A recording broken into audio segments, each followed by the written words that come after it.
All right, thank you all for joining us tonight. I'm gonna go ahead and call our meeting to order at 5:50. To start, we have to do roll call. So to establish quorum, I'm Dr. DeAndre Rudis. I'm Community Engagement Specialist. Araywa Najim Ikua, 15th District, District Council Nominator. All right, so with that, we have 2 of 3. That is a quorum, and we can begin our meeting. Our meetings are going to now be broadcast via Zoom. So in the future, I will make sure I add the link to our flyers that I put together. This is a new thing that we've started to implement since the beginning of the year. So bear with me as I continue to wrap my head around, having that option. We didn't have that all of the 3 years we've been here. So there's that. All right, so we have an agenda in front of us, so I want to move to approve our agenda. Once we do so, we won't be adding any new items to our meeting. So can I have a motion to approve today's agenda? I motion that we approve the meeting agenda for today. All right, I second that. And so Councilor Akua motions to approve today's agenda. Councilor Rudis seconds. And with that, we will move forward with the approval of today's agenda without having to add anything else. Now we will move to the approval of the past minutes as read. So these minutes come from our January 8th meeting. I will read them aloud, and then we will move to approve those. So our January 8th meeting took place at the Rudis Center for Business and People Development, and we had an in-Zoom supplement. Meeting was called to order at 5:51. We had roll call, quorum established. All 3 counselors were present. We reviewed our agenda similar to what we just did now, and we approved that. We approved our minutes from December 18th meeting. We really focused on youth. During public comment, some of the issues raised were the district crime statistics between November's 2025 and December 2025. They were read by Councilor Akua. We talked about police community engagement alongside that, especially with our youth. Shout out to 15 because we have a really robust youth engagement system here in the 15th district. We also talked about some traffic safety concerns that are taking place along Madison Street, particularly in that area of LeClaire and Laverne. We discussed gun violence and some of the retaliatory shootings that have been happening.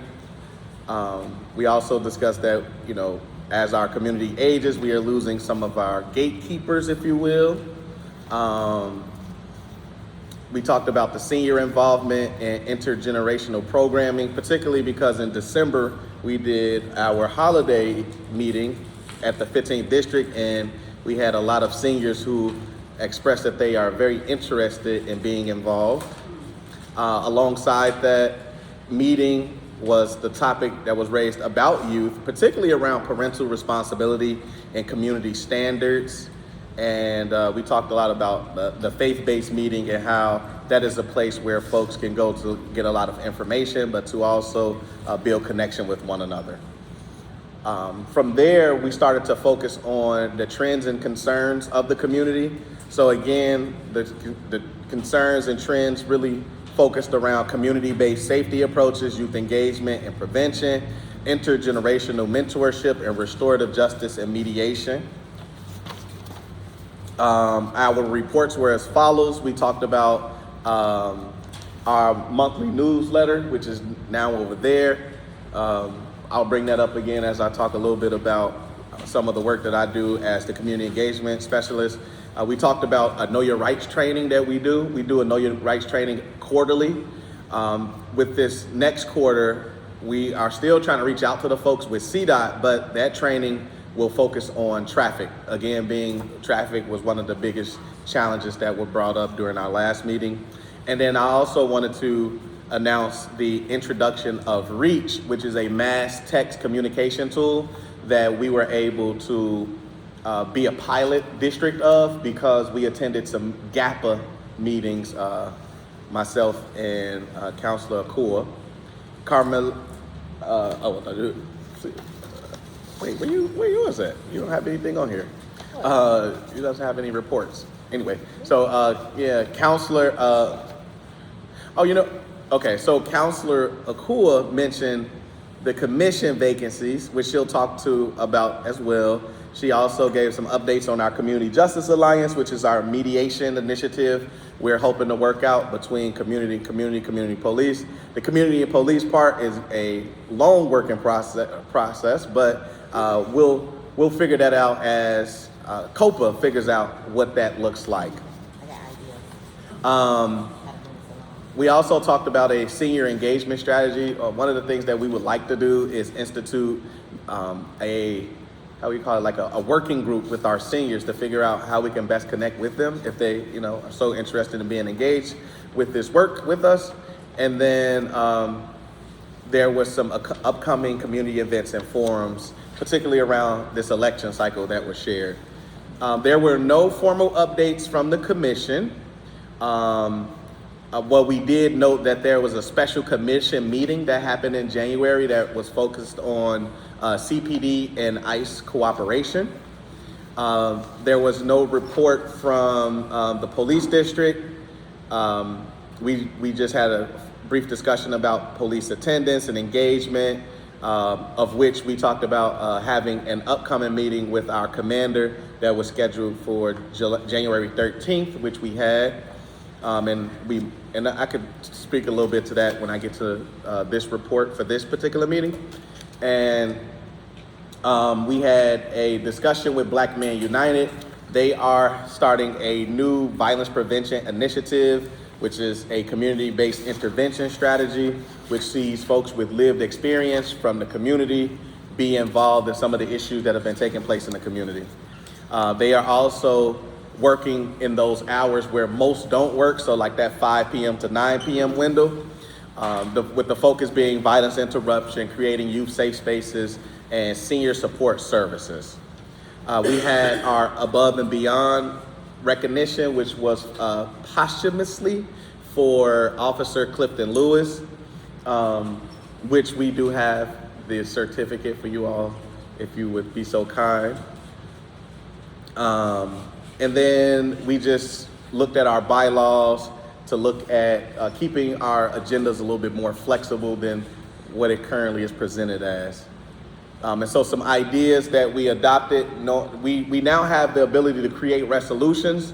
We're still trying to learn exactly what that is in conjunction to the work that we do, but we wanted to do in the future a resolution focused on pedestrian safety. Again, we wanted to focus on senior engagement, integration, the mediation training with COPA, improve police engagement, expanding our partnerships, and then our mass communication rollout. So those were the last few things that we talked about. And with that, that is all of the meeting minutes. So I move you can make a motion to approve our meeting minutes as read, unless you have anything that you'd like to add. No, I move that we approve the minutes from our last district council meeting on January 8th. All right, well, it has been motioned by Councilor Akua to approve our meeting minutes from January 8th. I second. So with that, we have our motion is passed to approve our meeting minutes from January 8th. Now we move into the public comment section of our meeting. So this is a space for folks in the community to speak about any issues that they may have within public safety or policing. It could be in your particular community area, or it could be in a larger area if you like. Again, by us being elected officials, these are recorded meetings. It really helps us to track what the concerns are. As a group, we go back, and we meet quarterly, and we track the trends. And then with that information, we're able to send it up to the community commission, who can then create general orders or some other strategies that can help us mitigate these issues that we may be having. So with that, this comment period is typically 2 minutes. So feel free to share if you have anything you'd like to share.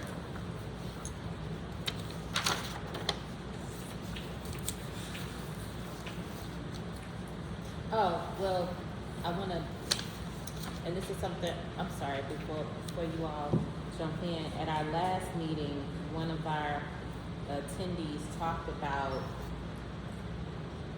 the lack of CVI presence, or our violence interrupters presence along Madison, say between Cicero and Laramie. And we still haven't, because like you were saying on Chicago Avenue, you have the neighbors, and a little further, north you got INDC, and Together Chicago. I believe Build should be populating that area, but we're gonna have to, especially before summer comes up, we're gonna have to talk about that engagement there, because that is also where the mayor's office of community safety was supposed to be concentrating their efforts, and I don't know what happened with that either. But before it gets hot, we wanna, because I thought it would be more activations taking place over there in that area, whether it was job fairs or whatever kind of pop-ups or whatever activations, but I didn't see them. If they happened, I missed them, but somewhere we need to have that conversation and bring that back to the forefront before, and I think springtime is the time to do it. So before it gets dark and hot, we figure out a plan over there. But they also say they feel like that CVI presence would, kind of help, if they saturate that area with that presence. So that's something that's a concern for me. So. Okay. Anybody else would like to add anything? All good? I mean, yes. I'd just like to ask if there's been any raids or encounters or other things with ICE and the Border Patrol. I go to church here, but I live down in Berwyn, and we're getting driven crazy, of course. But has there been any kind of incidents in Boston? That's a good question. I don't know if you district, we really haven't had any Okay. issues in all offensive districts. Okay. Yeah, I didn't think so. Way back when a lot of it started, there was somebody that my neighbor, I don't see him much often, but he did mention that at one of the schools there was something going on, but that was maybe back in like October. Okay. One of the schools, like in South Austin, there was that George Leland down there over by Michelle Clark? That school down there. Yeah. Yep. So he was mentioning that school, but that was the last. That was like I say, October, maybe November, something like that. So, other than that, have not heard anything. Okay. Last chance for anything else anybody would like to add? Public comment. Okay. All right. So I will move forward. The next piece is a discussion on trends and concerns. So this one right here is just really a discussion, open discussion, if folks would like to engage with us about any trends or concerns that you might be seeing in the district. So again, during the last period, we brought up traffic as an issue. We brought up the youth in terms of truancy, right? Is there anything that you all are seeing in your areas that you'd like to highlight? Oh, I think I put that in the wrong section. I probably should have been here. My comment. My public comment probably should have been in trends. Okay. None? Okay. I don't know if it's a trend per se.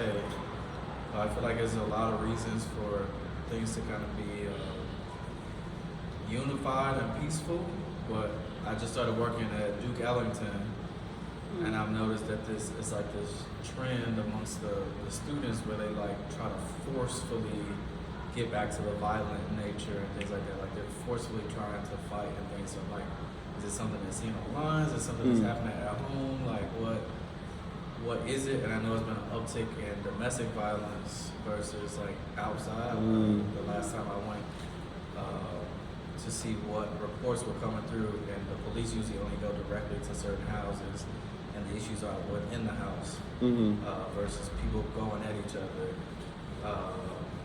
Yeah, so I've been trying to figure out like what that is, and obviously it's not as it's not as powerful as it used to be. So I haven't seen it like go out into the streets, but it seems like they're trying to like recreate some of the chaos that we're like coming away from. So I was wondering what that is. and What grade what's is that, coming from. Duke Ellington? Well, the main grade that I engage with, the floor that I'm on, is fourth graders. Mm. So like 9 and 10. Yeah, it can be pretty rude and disrespectful to each other, say a whole lot of crazy, and then they like force themselves to fight with each other. And I'm like, what? Yeah. You know, Hmm. where's that coming from? You know, none of the staff are coming with that extremely hostile energy. Oh, no, that come from at home. Yeah. Yeah, I mean, it's Yeah. I think it's a multiple of things, right? And I realized this like after. So my granddaughter, she goes to school out south. Well, she's at Kenwood now, but she was at Murray Language Academy. And prior to COVID, you never heard of kids fighting or none of that. Now post COVID, she calling me or her mom every day, like, come pick me up, you know, because they're fighting. And so I was talking to actually Officer Young, and I was like, what's going on? I was like, the kids that came back from COVID, and like every day, in places where they typically wouldn't fight. And she was like, that's because they were at home all that time, but they're abusers. So that's a lot of trauma that's coming up out of them in a safe space. School is, I don't care what they're doing in school, school is a safe place for a lot of our kids, right? Yeah. So yeah, I think it's trauma. I think our schools need to employ more mental health care professionals as well as trauma care professionals. And I thought, and I don't know where this lands, I can't keep up with everything, but I thought, and I don't know if they had SROs in grade schools, but when they took them out of the schools, they were supposed to be replacing them with restorative justice practices, restorative justice professionals. And I think every CPS school should have a restorative justice practice, period. And that would help alleviate a lot of that, along with So the dean actually has restorative justice training, and he was saying there was a lot of issues with just accountability. The students don't even, it's not clicking for them what accountability actually is, and they constantly want to keep pointing the finger. It's like PD youth nonstop. providers. All over the city, we have young people who are trained to be peer circle keepers, and they receive better from young people when they have young people. They don't want their principal in circle with them. You feel me? They want so that's what's needed too. Like we got Taproots, we got Bill. They all train young people. We got alternatives. We got organizations out here, and so make that a recommendation. Like let them bring. We got Taproots. They right down the street. Talk to Ms. Ruby about bringing some of their young people in to do some circles with them. They learn better from their You peers. said Taproot and Taproot Bill. and Bill, they both do restorative. They Because both Bill is have. in the building, but I don't know if it's the same people who have that training. They just do Okay. little talks with them. BAM. I don't know. They do like BAM and WOW. I don't think so. Yeah. No, that's more high school, ain't it? Like bam. Yeah. Well, I'll put you in contact with Miss Ruby over at Taproots and see if Okay. we can work something out to bring some of their young people over to do some circles. Is this And not- social media is driving a lot of. I wish parents would get their kids off social media. They are oversaturated with way too much. It's too much. It's too much for them to process. And this was years ago when I was doing alcohol, tobacco, and other drug use prevention. But it was like by the time a young person was 18 years old, they were saying, I don't know, maybe close to 1 million violent incidents. Like that's On too Instagram. much. That's too much. And I don't know why parents don't do better jobs of monitoring. Like we got why are they even on there? If they're not looking up things for school or engaging with family members, like why are they even on there? But it does drive a lot of it. It drives a lot of it. So what does that look like? I don't know. Yeah. Social media. So going back to it, looks like the trend once again is our young people. You know, Yeah. in that age range. Do you all officers get calls from a lot of schools about I mean, I'm not lately too many. I mean, if obviously if kids are fighting or something, a battery occurred, we'll get that call. But if it's handled internally, generally know about it. Okay. I mean, since our school officers won't out of school, Are they all gone now from Alton we schools? have They're no longer in the schools, though. We have force officers that were in the schools, we kind of have them on the roving patrol. Right. So that they're available if there's something else, so we can try to keep them away from normal assignments so they can't handle this, we're not specifically in schools. Oh, And okay. still have good contact with the principals and stuff like Right. that. So we keep that communication open. But Yeah. Okay. All right. So outside of Kind of campaign. like- outside of youth, any other trends or concerns you all would like to bring forth? Okay. All right. So we will move now to our reports from district counselors. So I'll start because Councilor Kua says she has a litany of things to tell you all. So I'm Dr. DeAndre Rudis. I'm a community engagement specialist for our group. I am essentially the facilitator of conversation between the police and community. Typically, if there are issues that are raised, folks come to me, and I usually speak with our officers regarding it. Also, if there's like complaints about our officers and folks need help navigating the COPA process, that is also something that I handle. A couple things that I do in addition is make sure that we have a cool looking newsletter that follows our meetings. So you'll see, something like this, which is just a recap of what happened during our meeting. If you were to miss, it also has the link down at the bottom that you can punch in, where you can go to our YouTube because all of our meetings are recorded, which is something that I do as well. We have 2 QR codes that you'll find on the newsletter. One is a public safety survey, something that I've been tracking since we started this role. Would love to see more positive outcomes as a result of us being in these seats. The other thing is a contact us card that goes directly to me. Should you not want to say something during our meetings, especially in CPD's presence, you can always use this QR code and reach out. It'll go directly to me. We can have conversation, and then I could be that intermediary.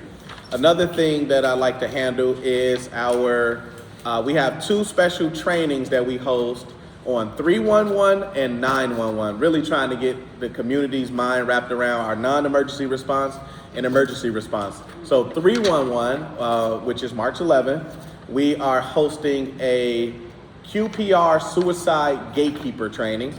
So this is about an hour and a half long training. It is certifiable up to 1 year. You get to learn how to, help someone that may be in crisis, identify what crisis might look like so that you can be, more informed and approach that person with the type of care and support needed. So that will take place again on 3/11, that is March 11th, at 6 p.m. That'll be at my office, the Rudis Center for Business and People Development. That is 5044 West Madison. We have space for 35 to join, although I put 15 on here because, we represent the 15th district, and, would like to just see 15 people because my space isn't like huge. So if you are interested, please reach out to me. I'm essentially the registration individual for you. So please come out if that is something that interests you, or take a flyer and share with somebody that you know could utilize it.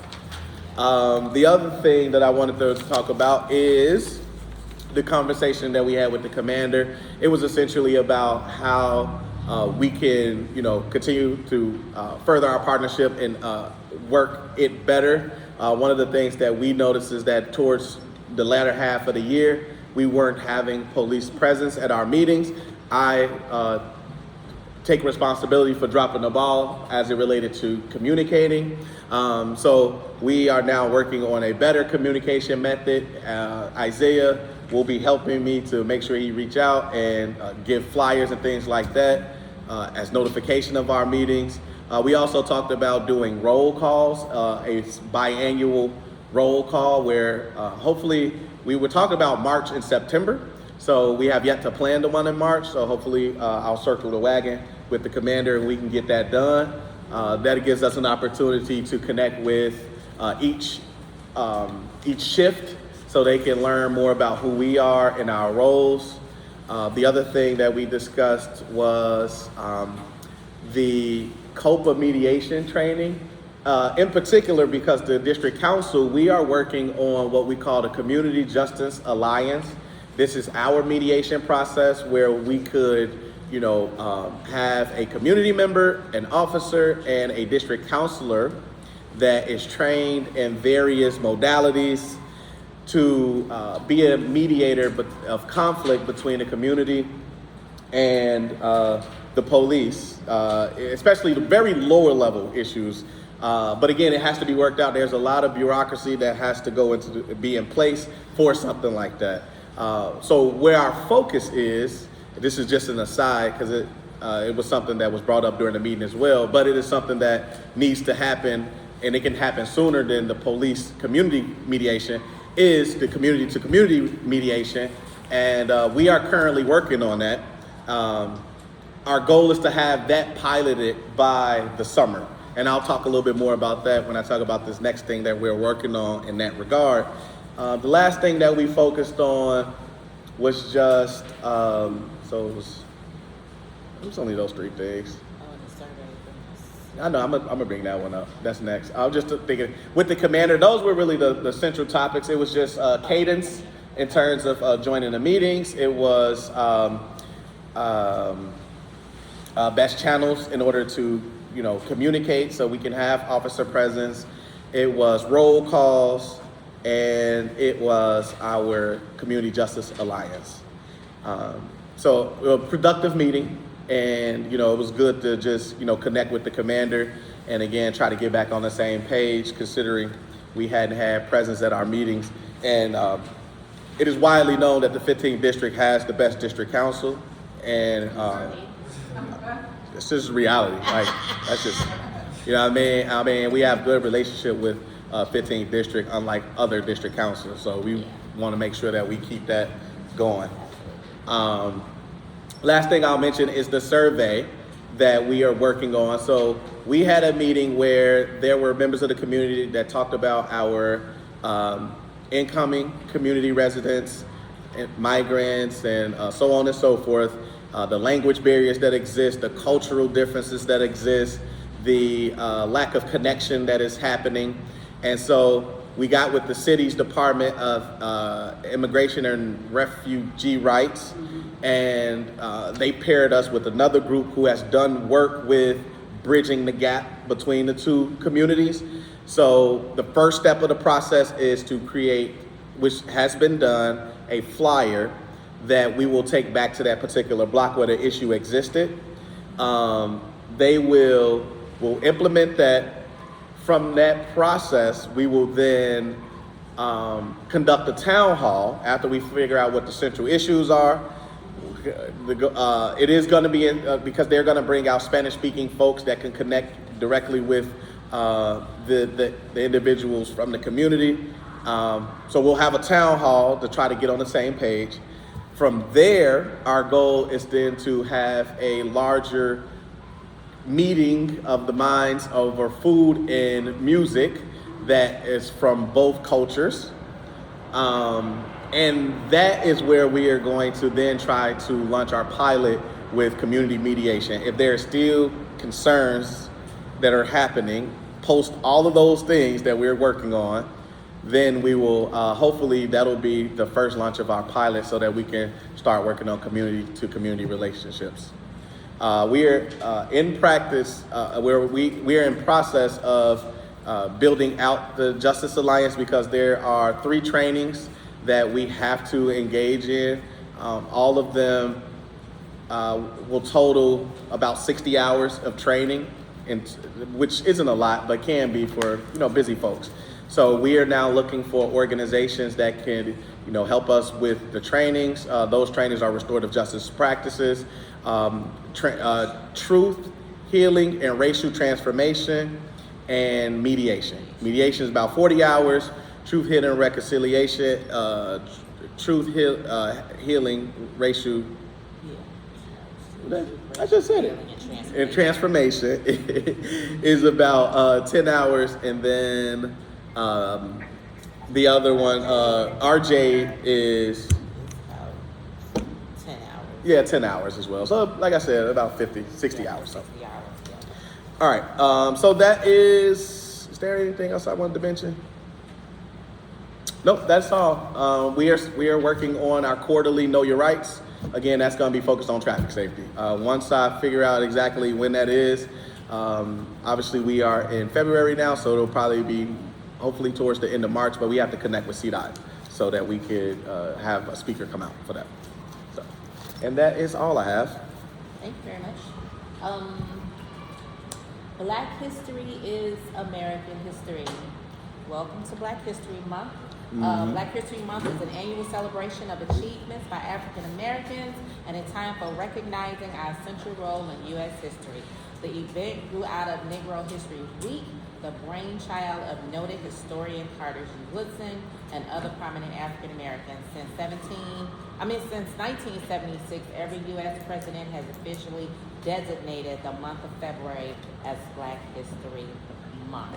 Black History is American history, representation matters, invisibility is canceled. There are so many stories that have yet to be told about the history of Black America.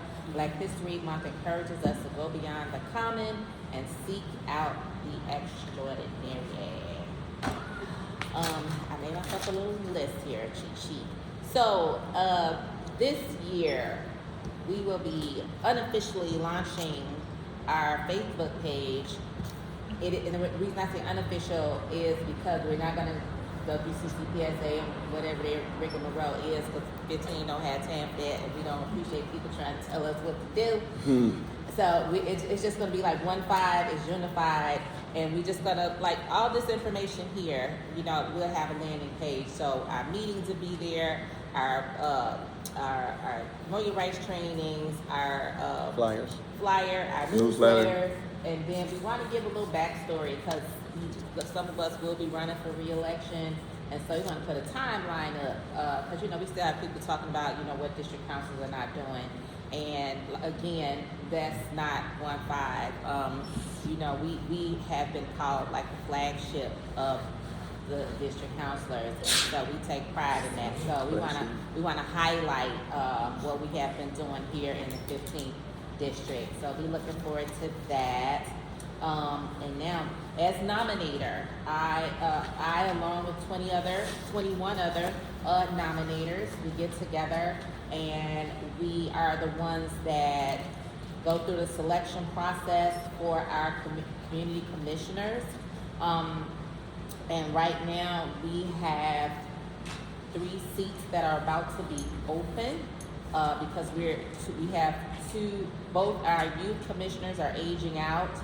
And then we have someone else who, Aaron Gottlieb, who won't be returning. And I don't know off the top of my head. I know Aaron is from the north side, so we'll need a north side counselor. Javier is from the south side. And actually, Angel, he's also from the north side. So it'll be 2 north side seats open and a south side seat. And 2 of those have to be young people. And the other should be a community organizer. So those seats are open. Also, it's due tomorrow. I think tomorrow's the last day. Applications are due tomorrow. Yep. Anyone who's interested in applying. Yeah, that's the nominating committee, that part. Okay, and so on to DeAndre's point, on January 8th, there was a special meeting held where community members wanted to talk to the district council about what they thought CPD was working with ICE. And we, some district councils had to collect 2,000 signatures in order for that meeting to take place. I have an issue with that as elected officials. I don't feel like we should have to be hustling up signatures when community members are asking us to have a meeting. I don't think it's fair, but anyway, it happened. And so nearly 1,500 people joined that meeting, either physically or online. It was at the Talia Hall. I don't know if y'all watched it, but it was heated. Oh yeah. It was very heated. And I think more so community members were upset that Superintendent Scully wasn't there and others in leadership was not present. There is going to be a follow-up meeting. The follow-up meeting will be on February 26th at Kennedy King College. where this conversation will be continued. To my understanding, they have reached out to CPD and others, hoping that they will be in attendance for the next meeting to address community members' concerns. I think that meeting should be at 6 o'clock. Are they start at 6? At 6 o'clock. And so, yeah, that's gonna, and if you go to CCPSA website, you should see it there for the community commissioners. But that's February 26th at Kennedy King College. Also, at the next regular monthly community commission meeting, which, do I have the date for it? Do you know the date for the next community commissioners meeting? Or did I miss it? The next community commission meeting? Yeah. 'cause I actually thought put it on the flyer. It the is next January meeting. 26th at Jan- Kennedy King College. January. February, pardon me, sorry. Okay, that's the Sorry. special meeting. That's the special meeting, but anyway. The next one is March, I think March 26th actually. Let me see. But I was leading to the point that so there was a seat open for the president of COPA, and I believe Ms. Kenya White was the interim, and they are nominating her to become the next chief administrator of COPA. They're saying after following a nationwide community informed search process that launched in February of last year. COPA is the independent agency responsible for investigating and making disciplinary recommendations in all instances in which Chicago police officers discharge a weapon or when a person dies or is seriously injured while detained in police custody. COPA also investigates the most serious allegations of misconduct involving CPD members, including excessive force, sexual misconduct, improper searches, bias-based verbal abuse, and unlawful denial of counsel. I missed whoever the other candidates were. I mean, I wish they would do a better job at disseminating some information and not so much information, because I would have liked to have known who the other candidates were to maybe That's fair. understand what the nomination was for. Or why, what's her name? LaKenya. Okay, LaKenya. We have beat meetings, flat schedules up here. I believe the meetings that are normally bi-monthly, there is additional meetings this year, and the additional meetings are virtual. Okay, Yeah, so that's we bad, I have, think. okay, yeah. Yeah. Okay, so we have those. Like sector, like your sectors, I think they're going by sectors. Okay, so those are here, and I have been trying to be consistent about at least attending the beat meetings, my beat meeting, which is 1533. So we have that, and then 15th District Block Club. I get these flyers, but I can't make copies of these at work. So if you want to take a picture of them, feel free, you can. But this is the 15th District Block Club. It says, are you interested in creating a block club? And then it says, it has here, you can reach out to Velda Bruner. And we now have a new community organizer for the 15th District. Her name is Kiana Goss. And I am going to reach out to her because we were having this discussion around like creating a block club boot camp.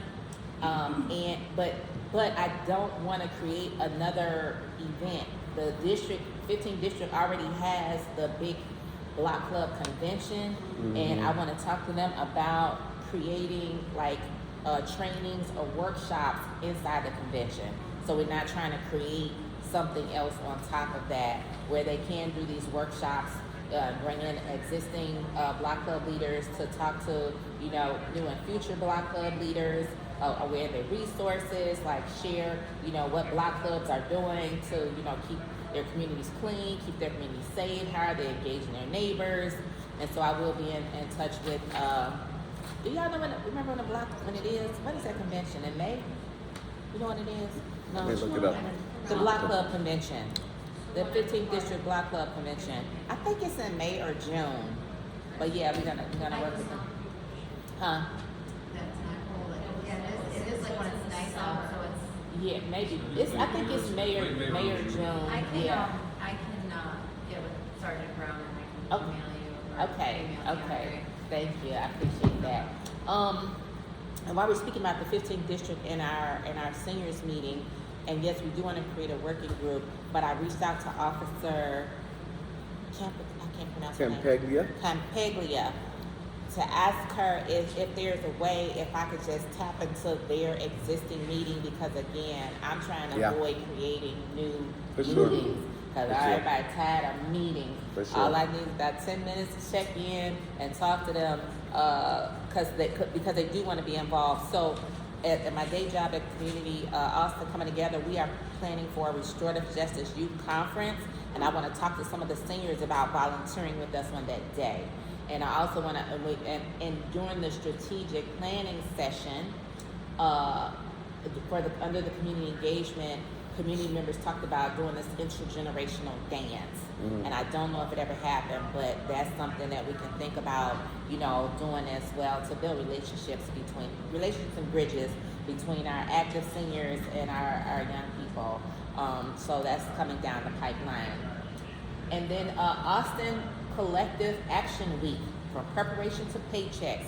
So this is coming from Project Exploration, but during the week of February 16th through February 22nd, they have engagements happening every day. The first one is going to take place on the 16th at Columbus Park, and it is called Games and Civics. It is where they're asking elected officials and candidates to come out and play games with the young people, talk about civic engagement, because we need more young people stepping up and wanting to become elected officials and political leaders. And then they have something on the 18th. On the 17th, they'll be doing layups and leaders, playing basketball. The 19th, they'll be at Bill for family night. The 21st, they'll be at Michelle Clark for youth job fair. And on the 22nd, they'll be back at Columbus Park for Self-Care Sunday. So again, it'll be here. You have to take a picture of that if you want. Aspire Center, with Westside, in conjunction with Westside Health Authority, Out West Gallery and Cafe, they have a Black Month History Museum. So it's for Black art collectors, preserving our legacy. So it runs from, it's already started, and it's going to run to February 28th. So throughout the hallways of the Aspire Center, they have Black artwork. And then you could Google the artwork and know the artist and some backstory. It's wonderful. It's an immersive Black History Month exhibition highlighting Black art from collectors. So as long as we're open at, I think we open at 8 o'clock until 5 o'clock. Feel free to come and wander around. On the 21st, they're gonna do from 12 to 4. They're gonna bring someone out, a collector, to talk about, I can't remember his name, to talk about why it's important for families to save family memorabilia and things. Don't just go throwing all your grandma stuff away, because it could be valuable. And then that's the 21st, and then on Saturday, February 28th, we're doing a closing ceremony from 12 to 4. So it's going to be performance arts. It's going to be singing, poetry, a little fashion. So that is happening. And the last thing I have is also for Black History Month. It's a Black History Month exhibition. And this is put on by, what's the name of Clay? Yeah. Black man. Yeah, I'm not going to remember. Ah. I don't know. Okay, sorry, I can't think of it either. But so at Austin Career and College Academy, every Saturday through the month of February, they are also having an exhibition. It's from noon until 4. So it has music, prizes, interactive exhibits, food, etc. So they're trying to, get some things, popping over at Austin High School. I just can't remember what the name of the group is called. And I think that's it. That's everything I got. All right, copy that. All right, so the next item on our agenda Yes. Once again, when do you expect your Facebook page to be up and running? Well, we're trying to do it this month. Before this month is out, so hopefully for the next 2 weeks. And so, now my question is, what is Austin Collective, or who is Austin Collective? Who is Austin Collective? I Oh, saw that's that. Project Exploration. Oh. So it's Austin coming together. It's Hope, Pastor Epting. It's Bill. It's let me see who else is on there. It's quite a few folks. It's Parent University. It's everybody. It's in Anchor Chicago, Westside Rising, 15th District. What About Us? Your Passion First. So if you see the flyer, all the partners are they all down here. Yeah, but the anchor is Project Exploration. Those are all nonprofits, right? Most of them are nonprofits. Yeah, yeah.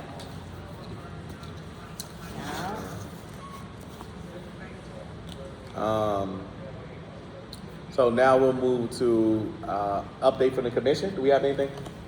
Other than you mentioned LaKenya White's appointment or their selection. No. Okay. All right. So next would be a report from our police district. You all have anything you'd like to mention? We can answer any questions. Not really too much.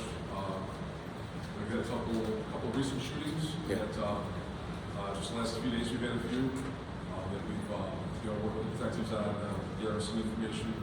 There was a homicide in the 4800 block, Ferdinand, Yeah. which the offender's taken into custody and charged.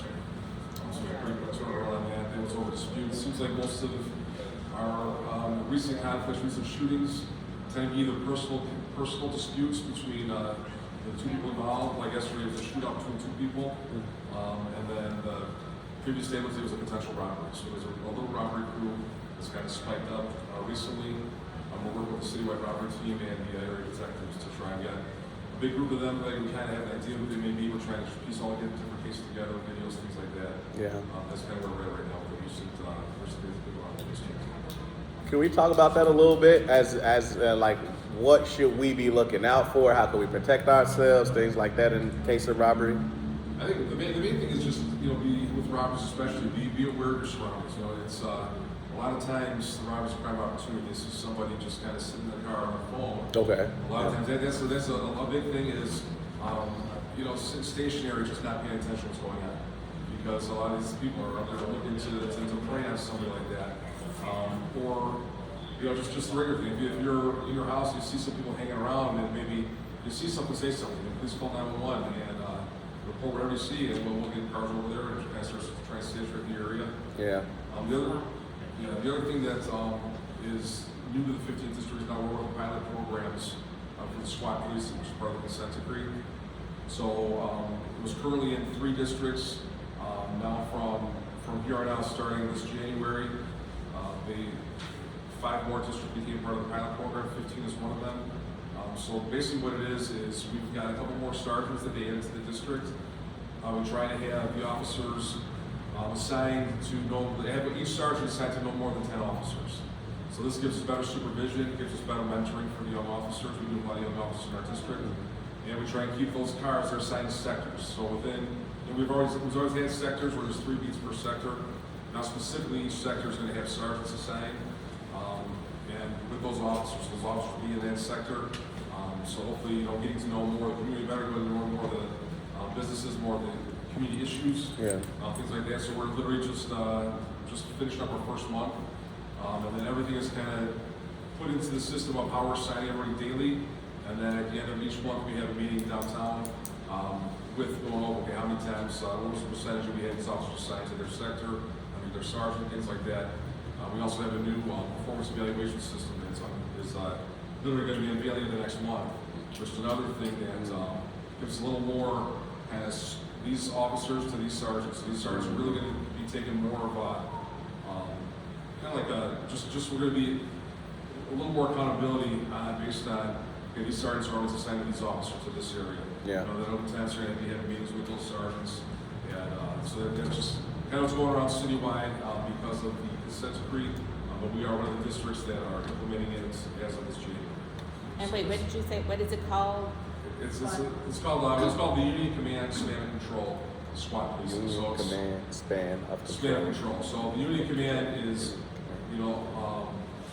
officers The assigned to officer. these sectors. Span and Control is, Sergeants, yeah. sergeants no more than every 10 officer. And luckily for us in 15, due to the influx of sergeants from the most recent class, we're at about seven or eight officers to each sergeant, which is good. So Okay. that's where we're at right now. So. Okay, so I did not know that, cause I'm one of the leading organizers with the Pacific Coalition. We so burnt out and tired and we what is changing? And so now I can tell them like something is happening, like, Yeah. So more sergeants, new performance management plan. Yeah, performance evaluating system, this is awesome, yes, something is working. I do want to ask a question too about so I think, and I don't know this to be true, I know if we weren't the top, we definitely were top 3 in terms of uptick in violence for the 15th district. Any particular reason why that was so? Or which, last year was, Well, last year, actually, our numbers were down overall. There was a pretty drastic decrease. okay. It's just that it seems like in 15 we do have, it seems like our rounds come in spurts. Yeah, right, okay, 'cause I'm gonna say, It's like one of those highs, huh? okay. And it's, Yeah, it's so funny, I mean, it's not, that didn't happen. and what we found also is that a lot of our, like last year, I think it was on 3332's beat where we had a day with, or a week about 4 shootings. Oh yeah, None of those were related at all. So Yeah. as it comes down to, as we get the intelligence coming in, investigations with detectives, that's the main thing we try and do. Anytime we do have a shooting, our DCO team, which is Sarge and her people, and then our district intelligence officers are out there getting a lot of very good information, finding what kind of happened behind the shooting. Was it, like I said, the one a few days ago was the one that actually yesterday was the one there in Chicago, like at a gas station over there. That was most likely a narcotics dispute where 2 groups shot at each other. Yeah. And so previous one was it looked like it was potentially a robbery where we had 12 people unfortunately get shot. Thank God, only raised wound. But we did have 2 in custody on that case also. So it's just like I said, we try and get as much information as we can just in case there is some sort of a gang tie that we can try and get ahead of the potential retaliation or try and stop that before that happens. Before we have a gang war or whatever happens. And we've been pretty good in 15 about not having retaliation shooting after retaliation shooting. Some of our issues have been with 11th district people coming over and things like that. So that's where, like I said, we are in contact with all the districts. We have really good communication with our intelligence officers between us and 11th district because there is quite a bit of lead over more Cicero Avenue, which is what's happening. So. Last question I have is I'm trying to find his name because it happened literally across the street. That shooting that happened in like the Licking parking lot. Yeah. The Licking parking lot. The guy that was on Facebook, so it was viral. He got shot. That was last year. Tug. Yeah, I couldn't think of his name. I was like, it's T something. Yeah. Did y'all ever find anybody that was responsible for that? Well, Just they're curious. still working on Still? it. Okay. Yeah, there was there's working through it. Right. That's what. So we'll see, but that one because he was very well known. Yeah, for sure. Yeah. So they're still working on it. Yeah. Somebody had asked me about that. I was like, but I didn't hear anything about anybody being apprehended for that or As far as I anything. know, no one's been arrested. right. Yet, but yeah, so. Okay, copy that. That was my last question. Okay. Anybody want to ask anything? Okay. All right. So the next item from our agenda is say hearing the discussion, but we just did that. All right. Yeah, we're gonna have to take that one out. That's 10. You see that on there, Isaiah? All right. All right. So the next thing we have is our presentation. So our guest speaker today is Artenise Thomas with Live Free Illinois. She's going to specifically talk about the Clean Slate legislation, which has just passed for Illinois, and how that affects our community. So whenever you're ready, Artenise. Awesome. Well, thank you. You want to do it from there? You want to, or Where you want to do it from? I can do it from here. All right, bet. It's cool. All right. Awesome. Hi everyone, I'm Artsy Smart. I'm the Deputy Director for Live Free Illinois. Live Free Illinois is a faith-based organization geared towards ending mass incarceration, gun violence, and police violence across the state of Illinois. We are in 8 regions: Chicago, Waukegan, Rockford, South Suburbs, Kankakee, East St. Louis, and also Springfield and Peoria. We were able and had been organizing for the last 4 years to pass Clean Slate. Clean Slate is a bill that looks to do automatic expungement in the state of Illinois. Before we passed Clean Slate, it took, people had to go get their records petitioned in order to get them sealed and expunged. Oftentimes, it's a long process, could take up to 19 months for someone if they decide to go do so. If the stigma isn't too much, if they have the resources to do so, then someone can go get their record cleared. It said that it would be a backlog up to 154 years if everyone who currently has a conviction record could go get their records cleared. So we're happy to say that Clean Slate is Illinois is the 13th state to pass Clean Slate.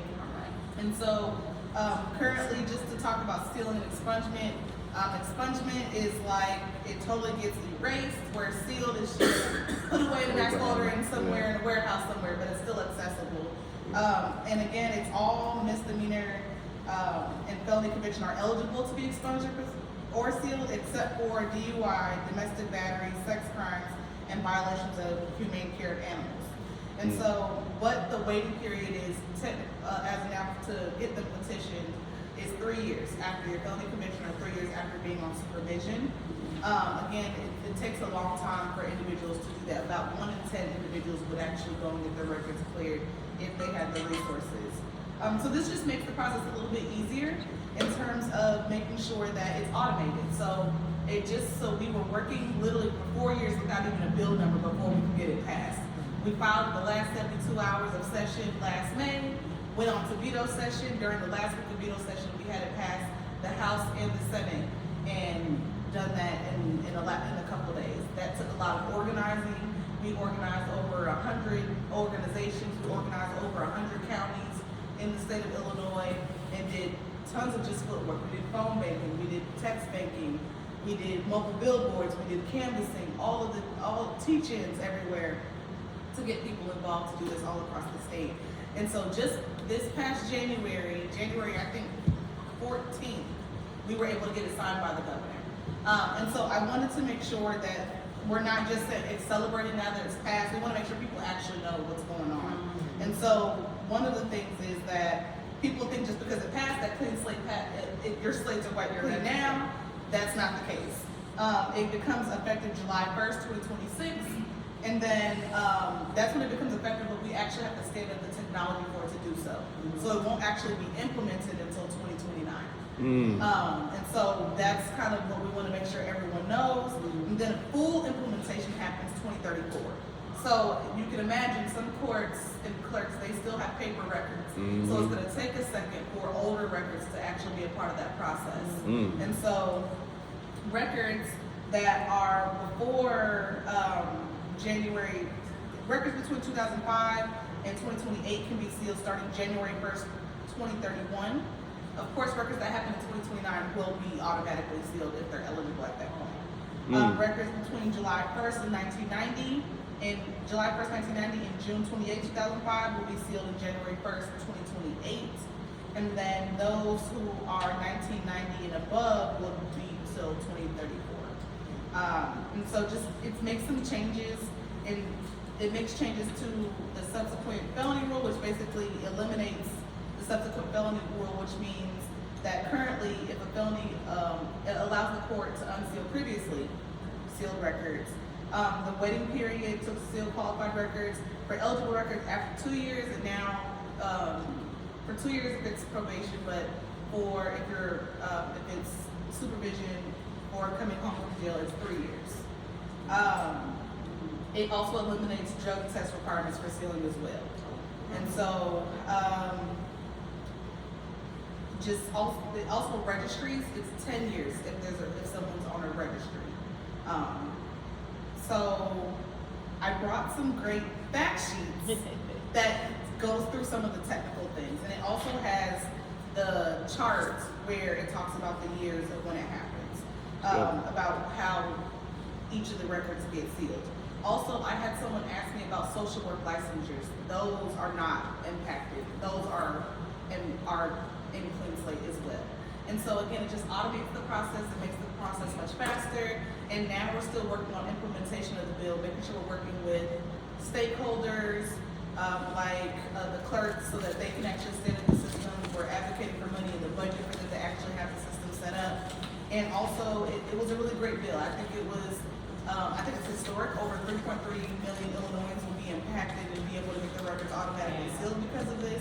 It'll put $4.7 billion back into the Illinois economic arena, because now people can actually engage in getting jobs.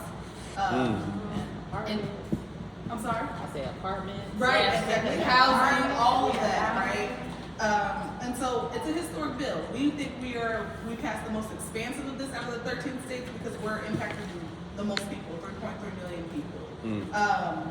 Also, I was going to name that, again, we still are looking for the funding and advocating for the funding for it to be stood up, but it was a really great bill in terms of we weren't in any opposition. We worked with ISP, we worked with the clerks, we worked with the Illinois Retail Manufacturing Association. We had all parties bought in on this, and so it was good. I think it took a long time, 4 years of organizing, but we were able to get it pulled off and continuing to make sure that we make it materialize on the ground. One of the things that we've also done is created a task force. That's something that other states have not done, is create a task force with Clean Slate, and we're gonna have to build a dream team that has, of course, law enforcement, it has people directly impacted, it's gonna have some legal aid people in there, and so we're gonna work to make sure that that's established, so that they are part of the stand-up process of the technology as well. That was my Reader's Digest version. So, Yes, absolutely. And I can pass these around. And also, I have a sheet if people want to sign up.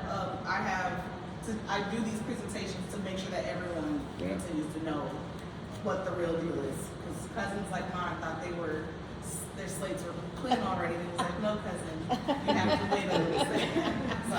I just want to ask, just like overarching. So what you're saying is, folks that have certain types of offenses, they are automatically sealed. But at what point? After they see a judge, or what's that process going to be like?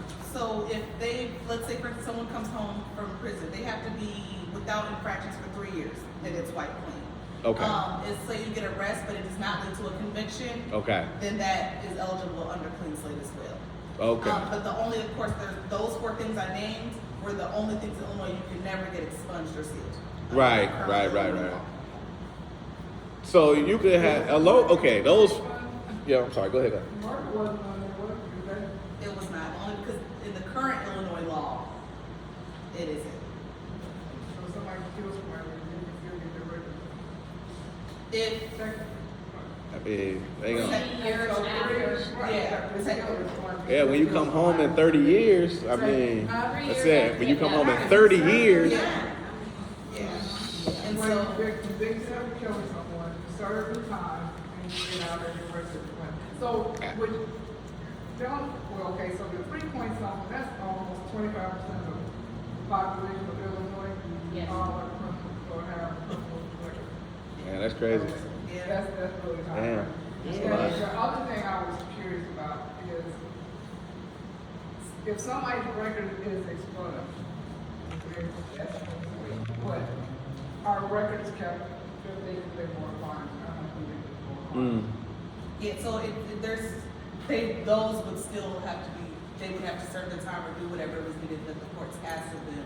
And then after Well, they you wouldn't, finish. you wouldn't know that, I mean, if their records are expunged, it's like they never committed a crime. You won't know certain time. Right, you won't. Yeah. Right, okay, that's kind of. Right. The other part is so it's just sealing, or is it expunging, or is Sealing, expunging. it's sealing and expunging it? Yes.